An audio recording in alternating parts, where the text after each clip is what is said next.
MTR, and they are now planning to go big as far as their online push is concerned. So I guess the next time you want to whip up something in the kitchen, you don't have to look far, you just have to, make a few clicks. But we caught up with MTR Foods CEO Sanjay Sharma to really find out about that strategy. Let's listen into what he had to say.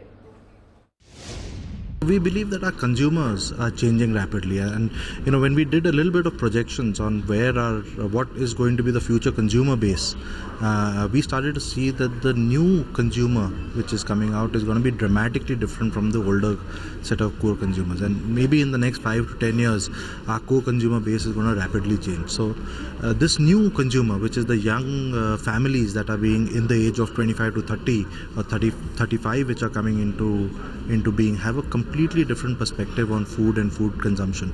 You've been a little early in cashing in on the online opportunity as well. You're present on marketplaces like Big Basket, Grofers and Amazon to some extent. In terms of traction, I'll come to your standalone portal in a while, but these marketplace models, what sort of attraction are you seeing for MTR products on these platforms? In the last 2 years, we have seen our business jump up from 500,000 to 3.5 million.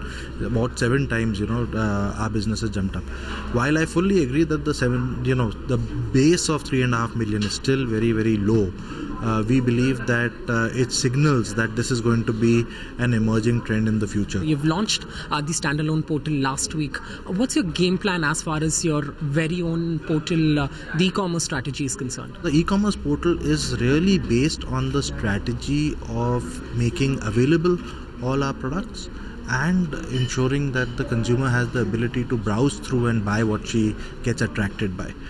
So this is really where we are coming from. How would your delivery on ground work? Are you partnering with logistic players? And also, would your retail outlets serve as a platform for you to start delivering products to consumers? So currently I think the model that we are using is using the delivery systems which are there in the industry. So we are partnering with a few logistic providers to ensure that we deliver. The other thing that we are doing is our scale up is going to be very, very calibrated and slow. So we are starting with Bangalore city, okay, and then we will slowly expand it to other cities in Karnataka before we go to neighboring states, before we go to metros, and then really talk about taking this to larger number of towns across India.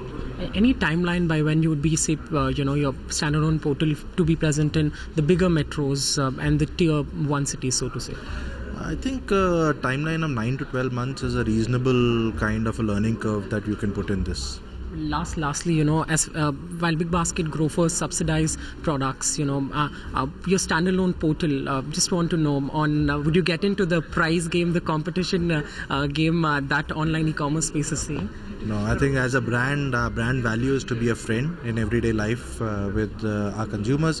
We want to add value to their lives, and we don't feel that discounts is something that we are really going to use aggressively. I think it's the availability platform. It's the platform of engaging consumers to know that this is all what they can do with our products. Find us on Facebook at facebook.com/ETNow, and don't forget to click the like button. You can also follow us on Twitter at ETNowLive. To stay updated with all our programming, hit the subscribe button on our YouTube channel by logging on to youtube.com/user/ETNow.